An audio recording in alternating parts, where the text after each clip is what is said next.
휴가철이 이제 됐는데 지금 뭐 애들 논술 보고 뭐 난리가 났는데 제가 중학교 3학년 때까지 아이들한테 공부를 열심히 하라는 말을 많이 하거든요. 그러니까 부모님들도 저하고 상담하다 보면 그 감성적으로 나가는 경우가 많아요. 감성적 아이들도 그러니까 그 감성적이 뭐냐면 공부를 하면 열심히 하면 성적이 오를 거라는 착각을 되게 많이 하는 것 같아요. 성적이 안 나오는 이유가 얘가 안 해서 성적이 안 나온다고 생각하는 것 같아요. 그러니까 열심히 하면 성적이 나올 거라고 생각해요. 특히 고등학생들. 그거는 초등학교, 중학교까지는 정확히 맞는 말이에요. 열심히 하면 성적이 나와요. 고등학생은 안 나와요. 얘가 열심히 하는 게 성적이 올라가는 거에 전혀 영향을 안 미쳐요. 떨어지는 거에 영향을 미쳐요. 안 하면 떨어지는 건 확실한데 해서 올라가진 않아요. 왜 그럴까요? 다른 애가 하고 있기 때문에. 근데 이거는 굉장히 이성적인 판단을 해야 되는 거예요. 고등학교 선택을 할 때도 이런 이성적인 판단이 안 돼 있으면 그 감성적으로 나가는 거죠. 그러니까 중학교 때 전교 1등을 했어요. So what이에요. 네가 1등인지 아닌지는 관심이 없다는 거죠. 1등이라고 실력이 좋은 건 아니에요. 성적이 잘 나갔을 뿐인 거죠. 그러면 1등이면 습관은 좋은 건 맞아요. 내 위치가 어딘지 잘 모른다는 얘기죠. 수능은 범위가 엄청 넓어요. 그래서 일주일 뭐 밤샜다고 해서 성적이 올라가는 그런 시험이 아니고요. 10년을 모은 실력으로 시험을 보는 거예요. 그래서 굉장히 롱텀으로 가는 시험이지 이게 중간고사나 기말고사 대비하는 시험하고는 전혀 다른데 그러면 중학교, 초등학교 때부터 두 가지 트랙을 갖고 가야 되는 거예요. 중간고사, 기말고사는 계획 잘 세우고 성실하게 예습복습으로 공부를 하고 수능은 롱텀으로 실력을 올리고 그래서 이 두 가지가 다 돼 있으면 용인외고든 하나고든 현대고든 어딜 가더라도 얘는 뭐 최상위권을 유지하는 거예요. 근데 둘 중에 하나만 갖고 있다. 실력은 좋은데 습관이 안 좋다든지 내지는 습관은 좋은데 실력이 안 좋다든지 그러면 고등학교 선택에서 문제가 생길 수가 있거든요. 자, 오늘은 일단 대입제도 이번에 개편된 거 하고 그 다음에 2020년 수능하고 마지막으로는 이번에 가장 어려웠다는 국어 문제 그걸 제가 한번 풀어볼게요. 어머니들과 같이. 그러니까 풀리나 안 풀리나 보세요. 이 애들이 이걸 왜 못 풀 수밖에 없나 그거를 한번 판단해 보게 하겠습니다. 일단 대입제도 개편을 보면 첫 번째 3년마다 바뀌는 입시제도 전업주부도 괴롭다. 계속 바뀌는 입시제도 때문에 고1, 고2, 고3이 각각 다른 수능 범위 공부한다. 지금 고1, 고2, 고3이 수능 제도가 다 달라요. 시험 범위가. 2015 교육과정으로 바뀌고 선택 과목 생기고 그래가지고 크게 바뀌는 거예요. 실제로. 근데 입시 예고제하고는 전혀 관계가 없어요. 틀은 하나도 안 바뀌었어요. 왜? 내신 전형, 교과 전형, 종합 전형, 정시 이게 굉장히 큰 틀이거든요. 이걸 손을 내진 않았어요. 근데 그 내부에서 비율을 손을 내버린 거죠. 그러니까 가장 문제가 됐던 전형이 학생부 종합 전형이라는 건데요. 애초에 이거를 도입할 때부터 뭐 찬반이 되게 많았던 거죠. 왜냐하면 공부 이외의 것을 가지고 학생을 뽑아야 된다는 쪽으로 여론이 확 올라간 거죠. 성적으로 줄을 세우면 안 된다. 붙는 사람은 정말 좋아요. 제가 수시 처음 들어왔을 때 서울대학교 그 언론과에 들어간 학생이 있었는데 성적이 그렇게 좋은 학생은 아니었어요. 그래서 걔한테 너의 합격의 원인이 뭐냐 했더니 몰라요. 아마 그때 논술이 있었거든요. 간단한 논술. 거기다가 한자를 많이 섞었은 게 아닐까요? 붙은 애도 지가 왜 붙은지 몰라요. 초기에.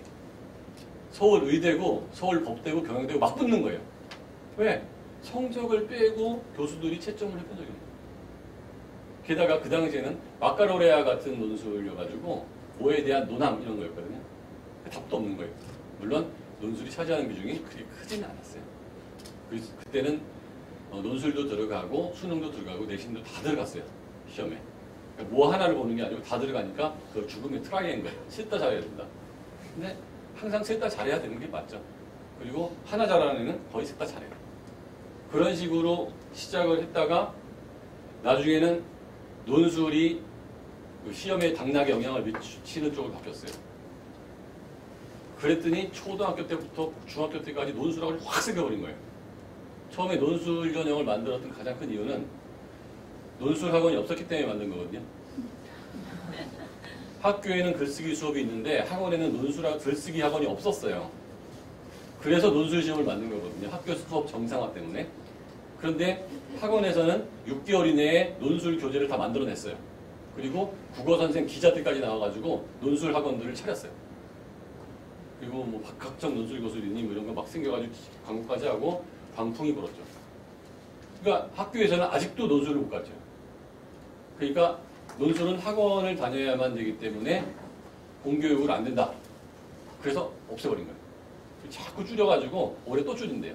논술 전형은 이제 명목만 남은 전형으로 바뀌었어요. 굉장히 옛날엔 중요한 전형이었거든요.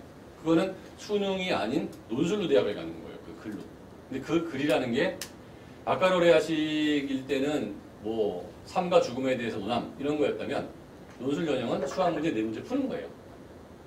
물리 문제 4문제 푸는 거고 그래서 정답이 정확히 교수가 3명이 채점해도 3명의 교수의 채점의 점수차가 2점 이내로 나와야 돼요. 그렇죠?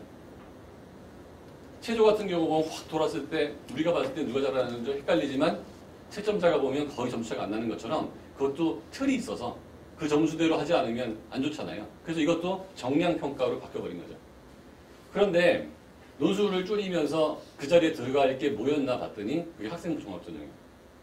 교과전형은 역시 그 성적으로 줄을 세우는 거기 때문에 말들이 많아서 성적 이외의 것들을 자꾸 얘기하기 시작한 거죠.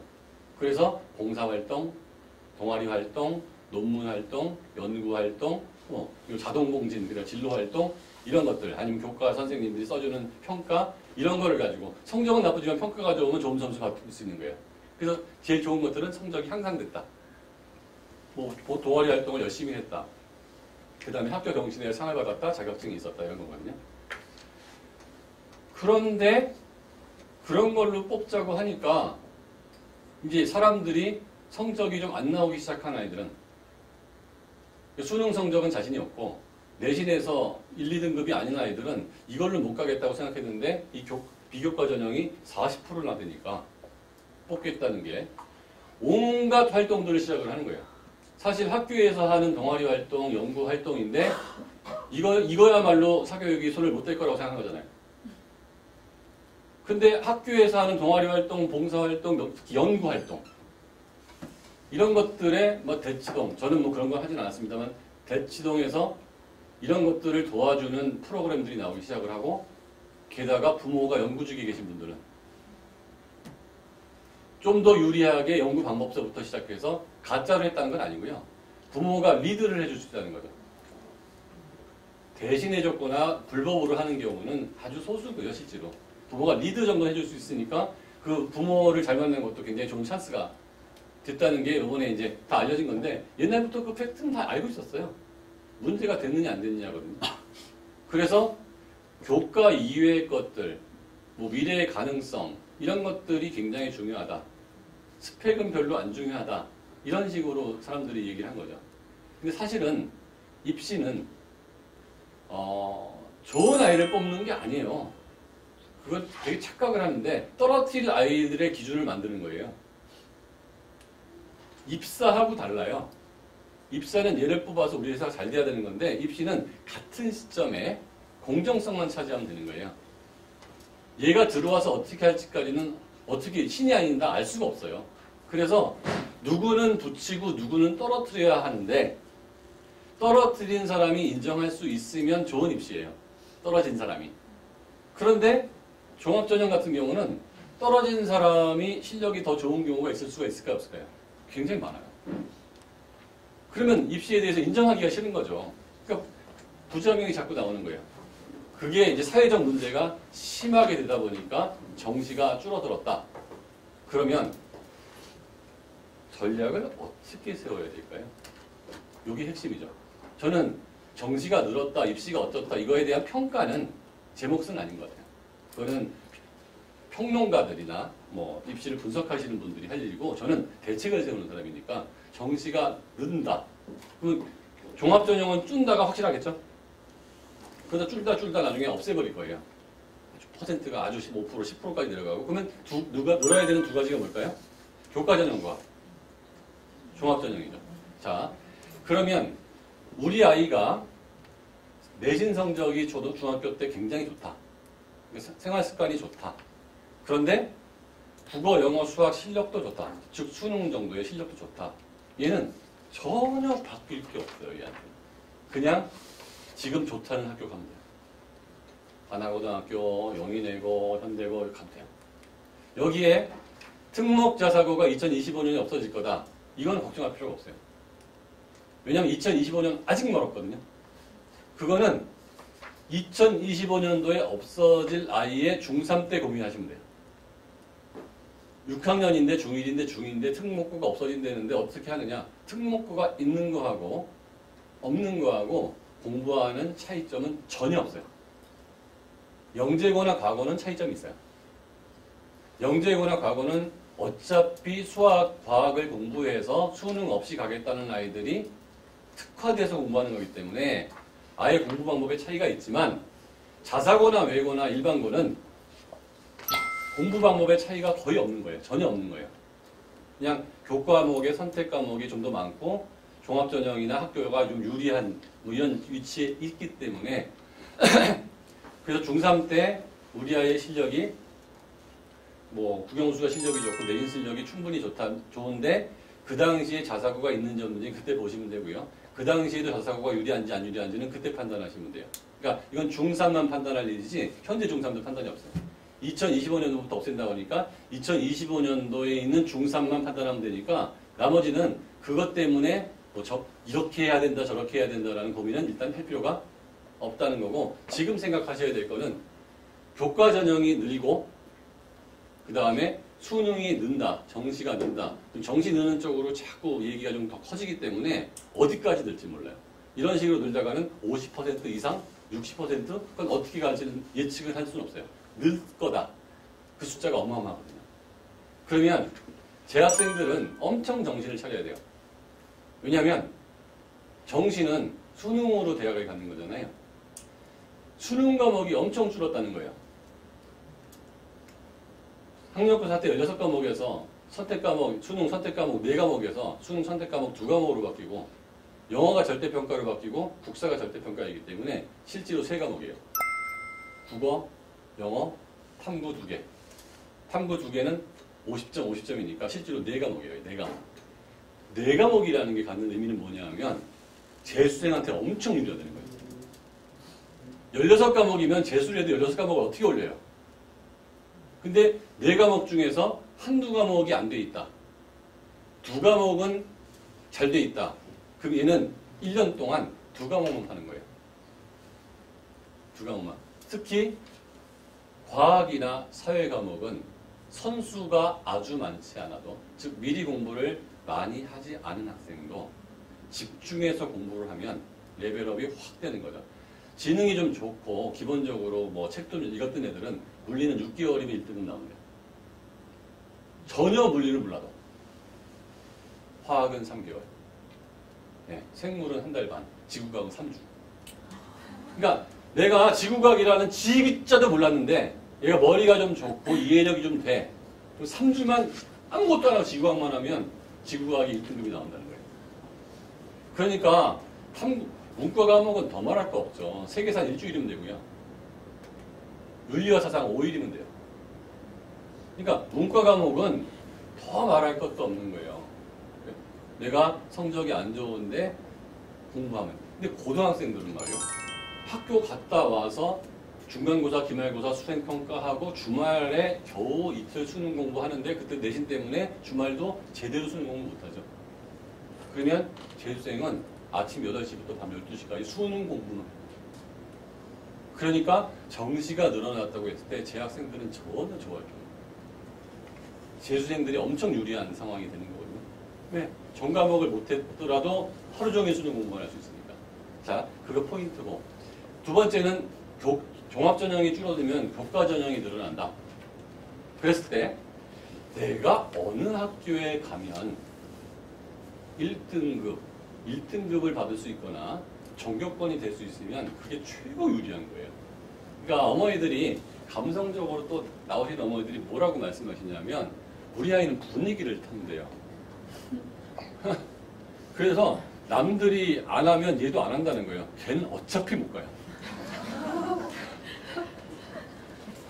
걔는 왔다 갔다 하도 못 가는 거예요. 무슨 말씀인지 아시겠어요? 남들이 하면 하고 중요한 거는 내가 아무리 해도 성적이 안 오르는 걸 당해보셔야 돼요. 3시간밖에 안 자고 2시간밖에 안 자고 바짝바짝 피가 마르는데도 5등급, 6등급이 나오는 걸 당해봐야 된다니까. 아무리 해도 성적이 안 올라요. 그러면 어떤 문제가 생기냐면 땀이 뻐쩍뻐쩍 나고 정신이 이상하게 돌아가기 때문에 공부할 때 집중력이 엄청 떨어지는 거예요. 사람은 기분이 좋은 상태에서 공부를 하면 뇌가 편안하기 때문에 흡수가 쭉쭉 되는데 불안한 마음에서 신문도 못 안 읽히는 거거든요. 마음이 불안하면 말도 제대로 안 나오잖아요. 수업이 들리겠어요? 온통 마음이 불안한데? 그러니까 그 다음에 패배의식. 도저히 이길 수 없을 것 같은 애들이 눈에 딱딱 띄는 거예요. 누구. 근데 우리 학교가 1등급이 7명이야. 근데 내 눈에 이름이 올라오는 게 20명이야. 그냥 무조건 2, 3등급이잖아. 쟤네들을 내가 어떻게 이기냐. 기가 확 꺾여버리는 거죠. 그러면 평상시 공부를 해도 효율성이 엄청 떨어지는 거예요. 근데 왜 1등급하고 이제 전교권 이게 좋으냐면 교장 추천 제도라는 게 있기 때문에 그래요. 용인외고도 1명 추천이고요. 휘문고도 1명 추천이고요. 저 시골에 있는 학교도 1명 추천이에요. 그리고 그런 추천은 비교과를 한 개도 안 봐요. 그리고 수능 최저등급 맞추는 거예요. 그러니까 추천만 받으면 추천받은 애끼리 경쟁을 하는 거예요. 추천받은 애끼리. 그런데 학교가 좀 열악하면 한 아이가 2-3군데 추천을 받기도 해요. 추천을 받을 수 있을 정도의 학교를 선택하는 게 최고 좋은 거예요. 내 실력이면 저 학교 가서 마음 먹으면 전교 몇 등 안에 들 수 있겠구나. 그 실력을 만들어서 그 학교 가는 게. 그러니까 어떤 아이가 현대고에 가서도 추천을 받을 실력이다. 현대고 가는 게 제일 좋죠. 용인외고 가도 추천을 받을 실력이다. 그냥 용인외고 가야지 구태여 오바해서 안 좋은 학교를 갈 이유가 없는 거야. 그런데 내가 추천을 A라는 학교를 갔을 때 추천을 받은 교과전형이 커지기 때문에 그래요. 교과전형. 추천을 받거나 두 번째는 교과만으로 갈 때는 왜 편하느냐. 비교과를 전혀 안 해도 되는 거예요. 학교를 다닐 때 종합전형이 줄어들면 수능하고 교과전형으로만 가는 거잖아요. 교과전형은 성적으로 가는 거예요. 내신 성적. 수능은 수능 성적. 봉사활동, 동아리활동, 뭐 기타 활동으로 다 섞는 게 이제 종합전형이에요. 자, 봉사활동을 열심히 하는 것과 수능 성적과의 상관관계는 있어요, 없어요? 전혀 없죠. 연구 논문 활동과 수능 성적과의 상관관계 있어요? 전혀 없죠. 중간고사 국어를 열심히 공부하는 것과 수능과의 상관관계는 있어요, 없어요? 매우 높죠. 중간고사 수학 공부를 열심히 하는 것과 수능과의 상관관계는 높아요, 안 높아요? 거의 일치하죠. 즉, 교과 전형을 도전할 수 있으면 학교에서 수능 공부를 같이 하는 거예요. 그러니까 얘는 심플한 거예요. 기타 활동은 아주 쉽고 시간이 절약되는 활동을 하고 나머지 시간에는 중간고사, 기말고사와 방학 때는 수능 공부 위주로 쫙 가버리면 둘 다 성취도가 높아요, 안 높아요? 높죠. 근데 그게 교과 전형이 안 나오면, 즉 3등급 바깥으로 빠져버리면 이 교과 전형으로 힘들겠구나 라고 하면 두 가지 선택이 있게 돼요. 종합 전형을 섞든지 아니면 아주 작은 논술 전형이라도 좀 준비하든지 아니면 아예 정시를 도전하든지. 그런데 이 정시를 도전하는 순간 학교 수업이 굉장히 힘들어져요. 그러니까 학교의 교과 전형을 도전하지 않으면서 정시를 도전하는 선택이 생기거든요. 그러면 학교 수업이 엉망이 되는 거예요. 시험에 나올 만한 뭐 내가 선택하는 과목은 열심히 듣고 선택 안 하는 과목은 열심히 안 듣는다. 이런 아이들이 어디서 망하냐면요. 국어에서 망해요. 왜 국어에서 망할까요? 국어 비문학의 배경 지식이라는 것은 음악도 나오고요. 미술도 나오고요. 기술도 나오고요. 내연기관도 나오고요. 문과지만 생물도 나오고요. 화학도 나오고 물리도 나오고 경제도 나오고 법도 나오고 다 나와요. 즉 학교의 모든 수업을 입시와 관계없이 열심히 듣는 아이는 굉장히 유리한 거예요. 왜냐하면 그렇지 않으면 그 배경 지식을 따로 책을 통해서 공부해야 되거든요. 그러면 시간이 또 걸리잖아요. 즉 매사 흥미가 있고 공부를 열심히 하는 아이들은 배경 지식이라는 것은 이 공부를 했기 때문에 다음번에 나온다는 보장이 없기 때문에 그냥 하고 있어야 되는 거거든요. 근데 수업 시간에 열심히 듣는 게 최고인 거예요, 그거는. 그런데 얘가 정시를 갈 거기 때문에 이거 선택하는 과목, 선택 안 하는 과목, 이거 다 나눌 거 아니에요. 수시로 가는 애들은 다 잘하잖아요. 어차피 내신을 받아야 되니까. 이 차이가 나기 때문에 중학교 3학년 때까지 우리 아이가 뭐 현대고를 가고 싶다, 하나고를 가고 싶다, 아니면 뭐 휘문고를 가고 싶다, 숙명을 가고 싶다 이런 마음이 있으면 아주 심플해요. 숙명여고 1학년 전교권 아이의 실력과 우리 아이의 실력을 일치시키는 작업이 들어갑니다.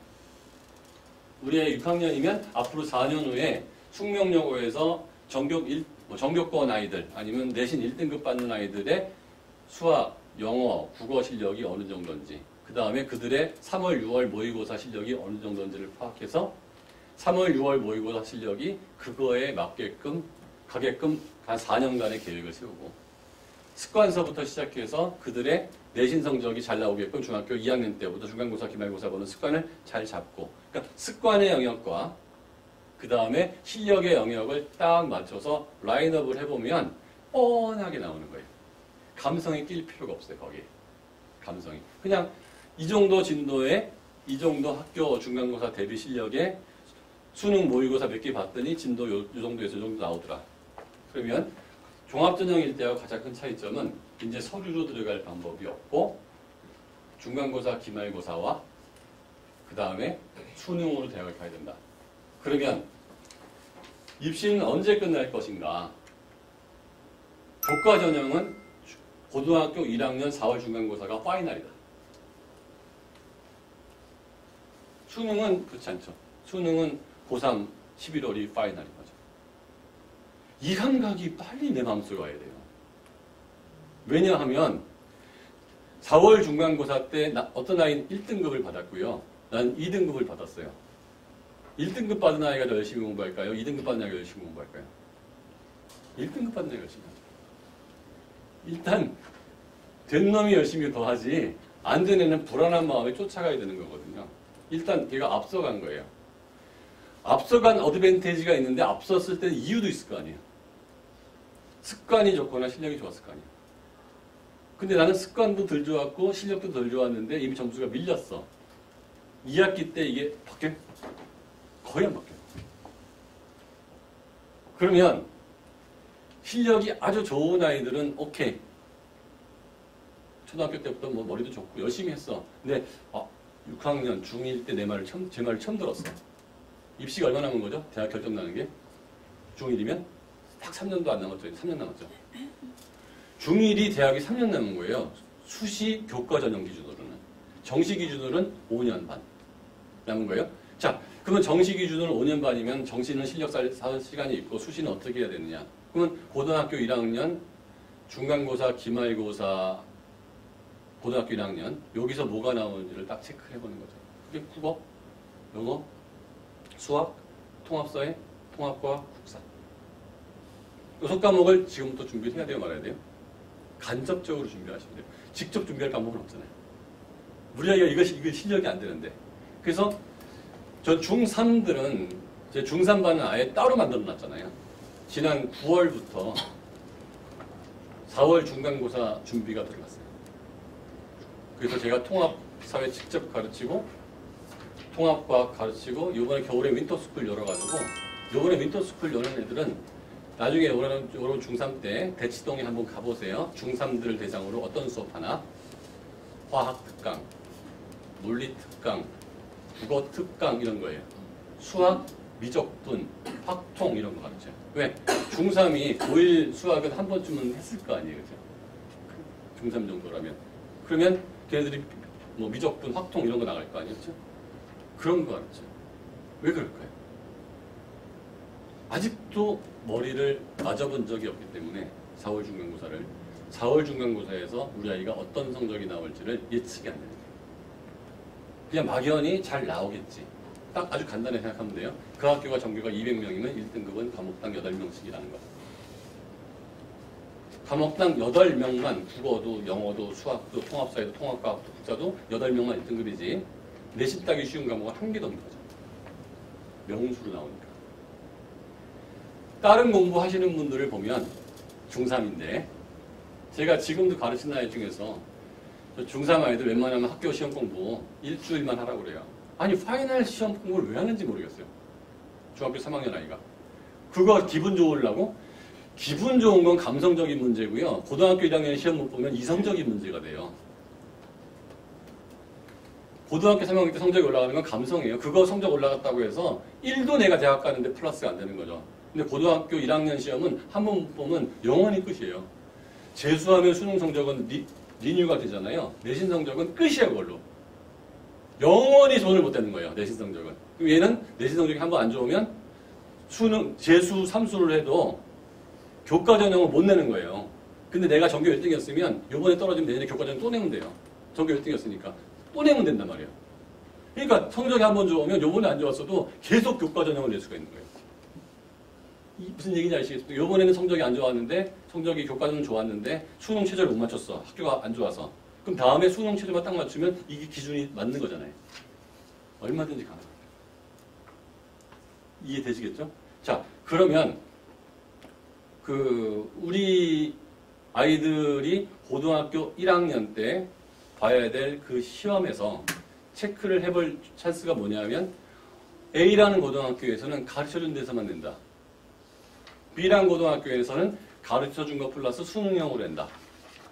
그러면 수능형이 준비가 되는 애들은 B라는 학교를 가도 되고요.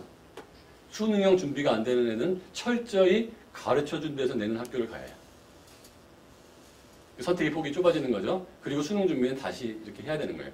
그러면 고등학교 1학년 정시가 종합전형이 줄어들고 수시가 늘어나고 정시가 늘어난다고 하면 이제 고등학교 1학년 내신이 굉장히 중요해지니까 고등학교 1학년 내신 국어를, 고등학교 1학년 내신 영어를, 고등학교 1학년 내신 수학을, 고등학교 1학년 과학과 사회 국사를. 저는 그래서 아이들한테 초등학교 5학년 때부터 연대표를 4년 동안 계속 외우게 시켜요.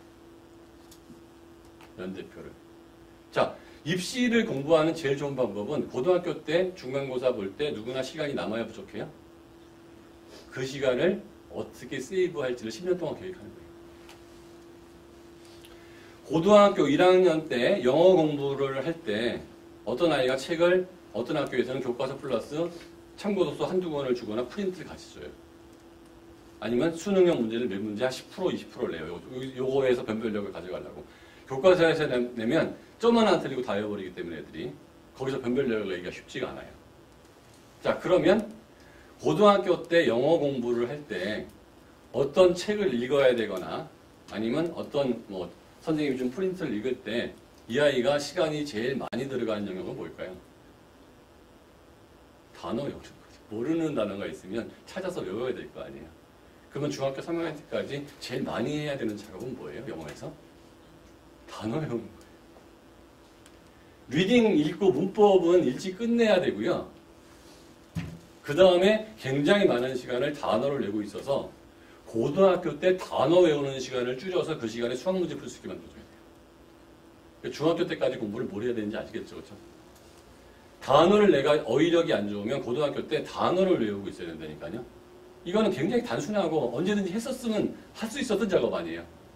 근데 그냥 리딩만 하면서 단어를 많이 안 익혀놓은 거예요. 단어를, 국어도 마찬가지예요. 중학교 3학년 때까지 단어를 완벽하게 외워놔야 돼요. 중학교 때까지 국어 문법을 보면 교과서 끝에 요만큼씩 나와요. 요만큼씩 나오거든요. 그런데 고등학교 때 문법 킬러 문제가 엄청 많이 나옵니다. 문법 킬러 문제가. 그래서 고등학교 때 우리 아이가 문법 공부가 되어 있으면 고등학교 가서는 문법을 응용만 하면 되는데 수능이나 내신에서 문법 문제가 어렵게 나오니까 고등학교 1학년 내지는 2학년 인터넷 그 사이트 메가스터디나 뭐 이투스 같은 데 보면 국어 수업 올라간 거에 상당히 많은 선생님들이 문법 선생님들이에요. 근데 문법은 처음엔 어렵지만 금방 정복이 돼요. 금방이라는 게 1년에서 2년이면 정복이 돼요. 다른 건, 그러니까 문법만 하면 2달이면 정복돼요. 근데 문법, 그거 말고도 할 게 많으니까. 1년에서 2년이면 정복이 되는데 문법이라는 것은 우리말이잖아요. 만약에 그걸 중3 때까지 내 정복을 해놨다? 그럼 고등학교 때 다른 공부할 시간이 생겨요, 안 생겨요? 생기죠. 그러니까 중3 때까지 공부할 거는 고등학교 때 어차피 시간을 많이 할애를 해야 되는데 중학교 때도 할 수 있는 것들이 있어요. 수학은 그렇게 안 된다니까요. 왜 안 되느냐? 수학은 정복을 하고 싶어도 얘가 못 알아들어요. 미적분을 중3이. 그래서 정복을 하고 싶고 시간을 많이 넣어도 얘가 정복이 안 되는데 수학 미적분과 단어 외우기를 한번 비교해 보시면 느낌이 확 오시죠. 우리 아이 단어 수준이 5,000단어인데 중3까지 10,000단어 수준을 만들겠다. 그건 가능할까요? 안 가능할까요? 가능하겠죠. 그거를 계량화시켜서 하면. 미적분은 고1 때는 잘 풀리는데 중2가 못 풀 수도 있잖아요. 중3이.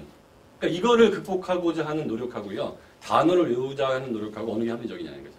어차피 고등학교 때 시간 절약하는 게 목적이니까. 미적분을 완성하고자 하는 노력하고 문법책을 2번 돌리자는 노력 중에서 어느 게 더 합리적이에요? 국문법은 2번 돌리고 나면 그다음부터 문법 문제는 안 틀리거든요. 내신이고 수능이고. 근데 중3이 끝날 때까지는 쪽문법을 외워요. 교과서 끝에 나오는. 그러니까 중간고사 때 외웠다가 기말고사 때 까먹고 중간고사 때 외웠다가 기말고사 때 까먹고. 종합영어도 회독을 돌려줘야 의문론 까먹을 만하면 뭐 품사론 나오고 품사론 까먹을 만하면 가정법 나오고 뭐 이런 식으로 계속 돌려줘야 나중에 도는 속도가 빨라지고 나중에는 문법 전체를 하나도 안 예문까지 다 외우게 되는 거거든요. 근데 그게 3년에 걸쳐서 쪽문법 중학교 때 고등학교 때 여러분들이 가지고 계셨던 영어 교과서에서도 쪽문법이 나왔었죠. 이번 차트는 투부정사, 다음 차트에서는 동명사 그런 식으로 문법 공부 안 되잖아요. 문법. 자, 통합사회 통합과학 같은 경우는 통합사회는 지리, 법, 경제, 약간의 윤리 이렇게 돼 있어요. 자, 여기서 지리는 그냥 외우는 수밖에 없는 거죠. 약간 이해가 있긴 하겠지만 아프리카에서 옷을 저렇게 입고 다니는 거를 뭐 어떻게 해? 철이 어디서 나는 걸 어떻게 해? 나는 걸 거기가. 어디서 사막화가 된 거를 뭐 어떻게 해? 외워야지. 통합사회에서 경제 파트에서는 다 맞아요. 중상위권 이상. 걔네들 틀리는 영역은 어디예요? 경제 영역이에요. 경제는 중학교 경제밖에 배우지 않았는데 학교에서 분별력을 내기 위해서 지리에서 분별력을 내려면 엉뚱한 걸 내야 돼요. 근데 경제는 정상적으로 해도 틀려요. 약간 응용해버리잖아요. 다 틀려요. 그러니까 변별력이 거기 있는 거죠. 내신 변별력이. 그러니까 지리는 다 알아. 우리 반 30명 중에서 10등 안은 다 알아요. 지리도 15등은 몰라요. 내가 6등급에서 4등급을 도전할 것 같으면 지리가 변별력이야. 근데 3등급에서 1등급을 도전할 때는 경제나 법이 변별력이에요. 자, 그러면 중학교 때 경제나 법 같은 거를 공부를 해놓는 게 도움이 될까요? 안 될까요? 되겠죠. 수학은 중간고사, 기말고사 하면서 내 실력이 좋은 아이들은 뭐 일부 선행을 하고 아닌 아이들은 선행을 못하는 거고. 과학 같은 경우도 중학교 과학을 충분히 공부를 하면서 고등학교 때 물화생지를 요구하는 수준의 학교를 선택하겠다. 그러면 물화생지 원 수준까지 공부를 하는 거예요. 아, 저 학교는 그냥 내신 정도만 하면 돼. 물화생지 원을 안 해도 되는 거예요. 내가 문과라면 물화생지는 안 하고 기간에 딴 공부를 할 수 있기 때문에 좀 쉬운 학교를 선택하면 수능 공부할 수 있는 시간이 더 생기는 거예요. 근데 어차피 내가 실력이 좋아. 난 저 학교 가가지고 세게 붙을 거야. 그러면 물화생지 수준까지 하고 들어가는 거죠. 요게 이제 내신 준비를 하게 되는 거예요. 자, 그래서 뭐 대입제도 개편 보면 정시 비중 늘어나는 거 쭉 볼게요. 여기서 계속 추세는 더 늘어날 거예요. 왜? 종합전형이 줄었는데 교과전형이 너무 많이 늘어났을 때 또 생길 수 있는 부작용들이 있거든요. 그러니까 한쪽이 쏠릴 수 없고 양쪽이 조금씩 계속 늘어날 거기 때문에 지금 일단 발표는 30%인데요. 추가로 더 늘어날 가능성이 있겠죠. 계속 넘겨서 학생부 종합전형 개선 방안, 이거는 줄어드는 쪽으로 계속 갈 겁니다. 논술 전형도 계속 줄여가지고 올해 또 줄었거든요. 그래서 대입제도 뭐 2020년도, 21년도, 22년도 여기 고등학교 1학년 분모 계세요? 중3, 중2, 중1. 여러분들 뭐 20년도, 21년도 얘기는 할 필요가 없는 거죠. 22년도 얘기만 하면 되는 거예요. 다 바뀌는 얘기.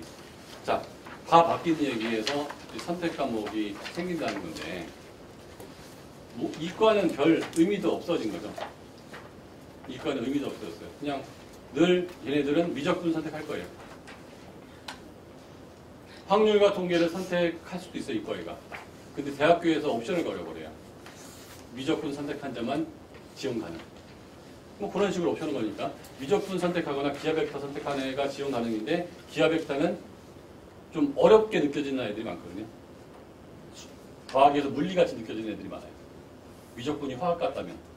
물리를 도전하는 아이가 적은 것처럼 기하벡터 도전하는 아이가 적어서 대부분의 경우 이과는 미적분, 문과는 미적분 또는 확률통계. 아마 확률통계가 90%일 거예요. 그런 식으로 선택을 할 거기 때문에 이과 수학은 입시가 바뀐 게 없다고 보시면 돼요. 영어는 절대평가 유지. 그럼 국어는 어떠냐? 그 언어라는 과목이 이제 문법인데, 그 다음에 매체라는 과목, 이렇게 해서 문법을 피해갈 수 있는 방법이 수능에 생기긴 해요. 그런데 이제 중간고사, 기말고사 봤을 때 A형, B형 선택했을 때 유불리가 계속 나올 거거든요. 근데 그걸 교정하는 장치가 있는데 항상 남들이 피해가는 거를 선택했을 때 유리하는 경우가 되게 많아요. 무슨 말씀인지 아시겠죠? 그래서 어느 과목이 더 유리할지에 대해서 이제 모의고사 보면서 계속 얘기가 나올 거고, 수능 때 어느 과목을 선택하는 게 유리했다, 이거 보내 폭망했다, 뭐 이런 얘기가 나올 거거든요. 이과는 그런 얘기가 안 생기죠. 왜 안 생겨요? 아니, 수학은? 거의 대부분의 아이들이 이과는 미적분, 문과 애들은 확통이기 때문에 문제가 안 생기는데, 국어는 공통 과목이면서 선택이 이게 주어진 거잖아요. 옛날에는 이과 국어, 문과 국어가 있었단 말이에요. 그게 아니고 공통 과목인데 선택 과목이 분할이 돼서 유불리가 딱 생기잖아요. 난리 나요, 그러면서. 그러면 다음 연도에 없는 걸로 바뀔 거예요. 선택 없이. 그러니까 지금 2022년도 지금 고1 아이들이 한번 딱 문제가 되고 나서 과목 뭐 이렇게 바꾸는 거는 큰 문제가 안 되니까, 난이도 조절하는 게 쉬운 게 아니거든요. 그래서 항상 입시에서는 어느 과목을 선택하는 아이가 유리하고 하면은 유리한 아이는 가만히 있는 거예요. 근데 절반이 불리한 아이일 거 아니에요. 걔네들이 그것 때문에 떨어졌다고 입이 대빨 나오거든요. 그렇게 되면 또 조정이 들어가요. 이해되셨죠? 그래서 이제 그런 식으로 판단하는 게 제도 바뀐 거에 대해서 제일 잘 판단하시는 거고요. 그러니까 수시 교과전형 늘어가기 때문에 고등학교 1학년 4월 중간고사 공부 그 계획표, 그 다음에 수능 계획표, 이 두 가지 짜야 될 것 같고요. 그러니까 수능 계획표는 수능 분석하면서 다시 한번 말씀드리도록 할게요. 그리고 2024년 자사고 일괄 폐지 이건데, 이것도 제가 말씀드렸지만 이거는 크게 지금 신경 쓸 필요는 없는 것 같고, 그 다음에 올해 자사고 가는 거 어떠냐? 지금 아직 폐지 안 됐으니까 갈 실력 되는 애들은 가는 거고요. 실력 안 되는 애들은 안 간다고 생각하면 될 것 같아요.